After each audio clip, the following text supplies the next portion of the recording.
शहर आई देहाती बहू। हाल ही में रोहन की शादी निर्मला नाम की लड़की से हुई थी। निर्मला गांव की लड़की थी। रोहन के पिता और निर्मला के पिता दोनों बचपन के दोस्त थे। उन्होंने बचपन में ही एक दूसरे से वादा कर लिया था कि दोनों बच्चों के बड़े होते ही उनकी शादी करवा देंगे। इसलिए वादे के अनुसार रोहन के पिता निर्मला को अपनी बहू बनाकर घर ले आते हैं। निर्मला अपने साथ अपनी गाय भी लेकर आ जाती है और उसे घर के आंगन में बांध देती है। अरे ये क्या माँ, भाभी तो गाय भी लेकर आई हैं हमारे घर में। अभी घर में गाय बंधी देखकर आस पड़ोस के लोग तो हमारा मजाक उड़ाएंगे ना। हाँ बेटा, तू ठीक कहती है, लेकिन क्या करूं मैं। तू तो जानती है तेरे पिता किसी की नहीं सुनते। अरे ये क्या निर्मला, तुम अपने साथ गाय क्यों लेकर आई हो? आपके शहर में पैकेट वाला मिलावटी दूध मिलता है ना, लेकिन मुझे तो रोज ताजा दूध पीने की आदत है। गाय लाकर मैंने ना बहुत अच्छा किया है। अब हम सब रोज ना गाय का ताजा ताजा दूध पियेंगे। अरे ये सब तो ठीक है, लेकिन तुम ध्यान रखना कि तुम्हारी गाय की वजह से आस पड़ोस के लोगों को कोई तकलीफ ना हो। हाँ हाँ, मैं सब देख लूंगी, आप चिंता ना करें। कुछ दिन बीत जाते हैं। फिर एक दिन, चल बहू, आज हमें बाजार से सब्जी खरीदने जाना है। उसके बाद सुनीता निर्मला को बाजार में ले जाती है। सब्जी के महंगे दाम देखकर निर्मला के तो होश उड़ जाते हैं। ये क्या माँ जी, 1000 रुपये की सब्जी, ये तो बहुत ही ज्यादा है। अब क्या करे बहू, शहर का तो यही हाल है। ना ना ना, मैं इस तरह पैसों की बर्बादी बर्दाश्त नहीं कर सकती। अब से ना हम इस बाजार से सब्जी नहीं खरीदेंगे। हाँ। फिर अगले दिन निर्मला घर के आंगन की मिट्टी खोद कर वहाँ तरह तरह की सब्जियाँ लगा देती है। अरे काव्या, तेरी भाभी तो बहुत अजीब है। उसने तेरे पूरे आंगन को खेत बना कर रख दिया। मेरी समझ में नहीं आता तुम लोग इस लड़की को कहाँ से पकड़ कर लाए हो। अरे सब मेरे पिताजी का किया धरा है। सालों पहले अपने दोस्त से किए वादे के चलते उन्होंने उस गवार को हमारे गले बांध दिया। अरे तेरी भाभी सच में एक नंबर की गंवार है। उसे तो ढंग के कपड़े पहनने तक नहीं आते, ऊपर से उसने तेरे घर को गांव का तबेला बनाकर रख दिया है। उन औरतों की बातें सुनकर काव्या को बहुत बुरा लगता है। फिर वो अपने भाई रोहन से इस बात की शिकायत करने लगती है।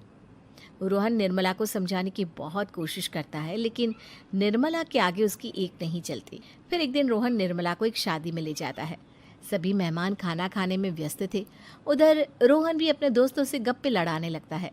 तभी निर्मला तंदूरी चिकन के स्टॉल से ढेर सारे लेग पीस उठाकर अपने पर्स में डालना शुरू कर देती है। घर जाने के बाद इसे फ्रिज में रख दूंगी और कल सुबह मैं चीज़ सिखाऊंगी। फिर खाना खाने के बाद दोनों पति पत्नी वहाँ से जाने लगते हैं, लेकिन तभी दुल्हन का भाई उन्हें रोक लेता है। अरे ये सब क्या है? मैंने यहाँ खाना खाने के लिए सबको बुलाया था, खाना चोरी करने के लिए नहीं। तुमने पर्स में जो चिकन के लेग पीस छुपा रखे ना, चलो बाहर निकालो उन्हें। दुल्हन का भाई फौरन निर्मला से पर्स छीनकर सारे लेग पीस बाहर निकाल लेता है। मैंने इतना खर्चा करके खाने पीने का इंतजाम किया है और तुम हो कि यहाँ से खाना चोरी करके ले जा रही हो। शर्म आनी चाहिए तुम्हें। वहाँ मौजूद सभी लोग निर्मला को भला बुरा कहने लगते हैं। अपनी बेइज्जती होते देख रोहन दुल्हन के भाई से माफ़ी मांगकर निर्मला को घर ले आता है। निर्मला, आज तुमने सबके सामने मेरी नाक कटवा दी। आखिर तुम्हें चिकन के पीस चुराने की ज़रूरत क्या थी? मुझे माफ़ कर दीजिए रोहन जी। दरअसल ना, हमारे गांव में जब भी शादी होती थी तब मैं और मेरी सहेलियाँ इसी तरह शादी से ढेर सारा खाना लेकर आते थे। मुझे नहीं पता था कि मेरी इस गलती से आपकी इतनी बेइज्जती हो जाएगी। मुझे माफ़ कर दीजिए। आज के बाद ऐसी गलती कभी ना करेंगे। इतना कहकर निर्मला रोने लगती है। निर्मला को रोते देख रोहन का दिल पिघल जाता है और उसे माफ़ करके गले लगा लेता है। इस तरह कुछ दिन बीत जाते हैं। फिर एक दिन रोहन उदास होकर घर लौटता है। रोहन के कपड़े बुरी तरह फटे हुए थे। अरे बेटा, ये सब क्या है? किसी के साथ मारा पीटी हो गई है क्या? नहीं माँ, आज हमारी ज़िंदगी का सबसे बुरा दिन है। म्यूनसिपालिटी वालों ने हमारी दुकान तोड़ दी। आज से हमारी आमदनी पूरी तरह बंद हो गई। हे भगवान, हमने तो किस्त पर ढेर सारा सामान ले रखा है। अब हम सारे सामान की किस्त कैसे चुकाएंगे? मेरी तो सोचने समझने की शक्ति ही खत्म हो गई। पता नहीं आगे हमें और कितनी मुसीबत झेलनी पड़ेगी। आप सबको ना चिंता करने की जरूरत ना है, मैं सब ठीक कर दूंगी। तो कहना क्या चाहती है बहू?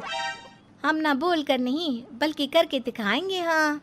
उसके बाद निर्मला अपने पिता को फ़ोन करके गांव से 5 गाय मंगवा लेती है और फिर अगले दिन निर्मला सभी गायों का दूध निकाल कर बड़े बर्तन में भर लेती है।